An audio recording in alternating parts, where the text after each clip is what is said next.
Perkenalkan, nama saya Amelia Kartika, NPM 220130. Hai, perkenalkan nama saya Gilang, NPM 220136061. Wah, ada kita nih di sini. Enaknya ngapain, Mbak ya? Perkenalan aja deh. Halo, nama saya Nurfadila, NPM 22013020. Hai, nama saya Ariwadini, NPM 220130. Hai guys, halo. Perkenalkan, nama saya Rani Eka Putri, NPM 22013048.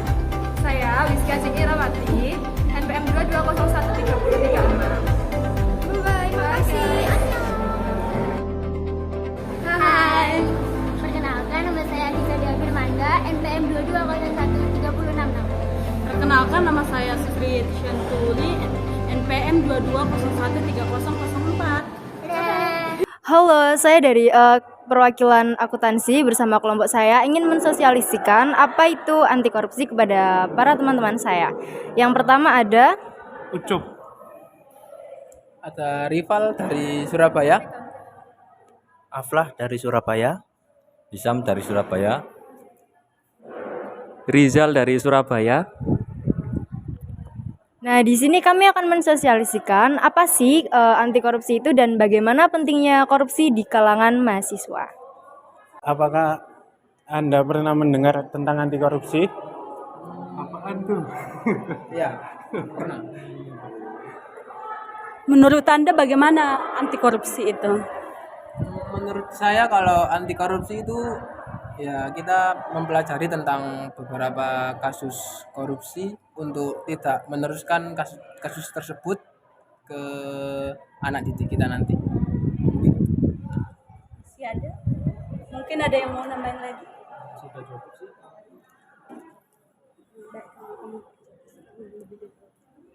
Gini, saya jelasin lebih detail ya.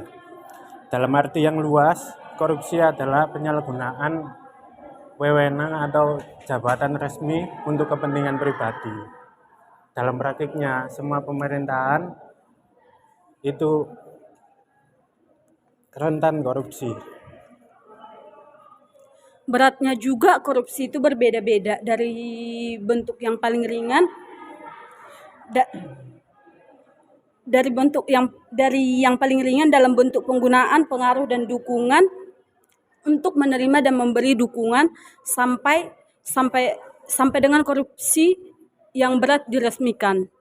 Nah, gitu. Dalam hal ini kan posisi kita sebagai mahasiswa maupun sebagai rakyat biasa atau sebagai sebagai dalam masyarakat nih, kan biasanya kan banyak nih yang kayak yang banyak korupsi nih, entah korupsi keuangan maupun korupsi apapun itu. Nah, menurut kalian tahu nggak sih bagaimana caranya mengatasi biar tidak terjadi hal seperti itu lagi? Kalau menurut saya sih memberikan edukasi kepada masyarakat tentang anti korupsi sejak dini. Ada yang ada lagi? Dari aku sih mengajarkan dari sejak anak itu kecil ya, terutama ketika dia mau masuk tahap pendidikan itu terutama diajarkan tentang kejujuran pasti. Kalau dari saya itu sih. Ya, betul semua, maksudnya kan banyak nih langkah-langkahnya. Nah, saya mau sedikit tambahan. Nah, langkah-langkahnya itu bisa jadi untuk Jadi kan teman-teman kan tadi udah dijelasin kan sama teman-teman yang lain. Nah, jadi kalian kan dari sekian penjelasan, kira-kira apa sih tujuan mereka menjelaskan ke kalian tentang anti korupsi? Mungkin tujuannya untuk mengedukasi kita ini untuk tidak korupsi dan lebih jujur mungkin. Mungkin ada tambahan yang lain? Enough. Nah, jadi di sini saya mau memperlurus kalau visi misinya kita ngasih tahu kalian, sosialisasi kalian tentang anti korupsi itu khususnya bagi mahasiswa. Nah, mahasiswa itu kan gerbangnya Indonesia ya kan untuk generasi di 5.0 ini.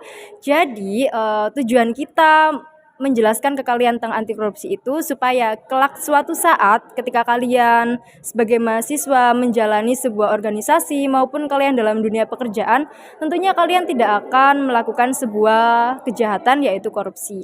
Dan kita bertujuannya itu untuk menanamkan nilai-nilai pada diri kalian, nilai-nilai anti korupsi dan nilai-nilai tentang apa sih korupsi itu dan gimana sih cara pemerintah untuk menangani korupsi tersebut. Ya, kurang lebih seperti itu. Dan nanti habis ini pasti ada teman-teman lagi yang bakal sosialisasi ke kalian. Jadi next ditunggu ya. Jadi di sini saya akan menjelaskan mengenai nilai-nilai anti korupsi. Dari kalian sudah pernah ada yang mendengarkan, sudah mengetahui nilai-nilai anti korupsi atau belum? Oke, jadi saya beritahukan ya, kalau di anti korupsi itu ada 9 nilai, yaitu nilai kejujuran, nilai disiplin, sederhana, dan juga ada tanggung jawab, ada etos kerja, ada kerja keras, ada berani dan juga peduli. Lalu dari kalian sendiri sudah pernah menerapkan dari salah satu nilai itu atau belum? Dalam kehidupan sehari-hari ya? Iya. Contohnya? Mungkin Tidak mencontek. kejujuran ya, mungkin tidak menyontek dalam ujian. Kalau untuk nilai atas kerja mungkin? Atas kerja keras ya. Heeh. Kerja keras ya, mungkin sehari-hari ya kita juga kerja juga. Kalau dalam nilai kedisiplinan mungkin masnya belum pernah disiplin atau nggak pernah disiplin? Oh, kalau disiplin dalam kehidupan sehari-hari itu ya kita sering sih disiplin ya, kayak kita misalkan berangkat kerja nggak telat gitu, itu sama juga disiplin. Itu sih. Jadi kita harus menerapkan nilai-nilai Pancasila dalam kehidupan sehari-hari, berkewarganegaraan dan kehidupan. Sekian dari saya, terima kasih. Oke, jadi ini pertanyaan terakhir ya dari kelompok kami. Jadi pertanyaan yang kelima ini, Bagaimana sih cara kita sebagai mahasiswa untuk pemberantasan korupsi? Bersikap jujur. Oke, saya menjelaskan sedikit. Mahasiswa harus memiliki peranan efektif terhadap masyarakat. Mahasiswa dapat membantu dengan keadilan dan berpihak kepada masyarakat lainnya. jadi nilai jujur itu kan udah salah satu implementasi sikap dari nilai-nilai anti korupsi ya. Nah, di sini sedikit menambahkan bahwa mahasiswa itu juga dapat berperan dengan cara yang lain, yaitu dengan menunjukkan kepekaan terhadap fenomena yang terjadi di sekitar mereka. Jadi mahasiswa dituntut untuk lebih reaktif terhadap segala sesuatu yang terjadi dalam bangsa ini.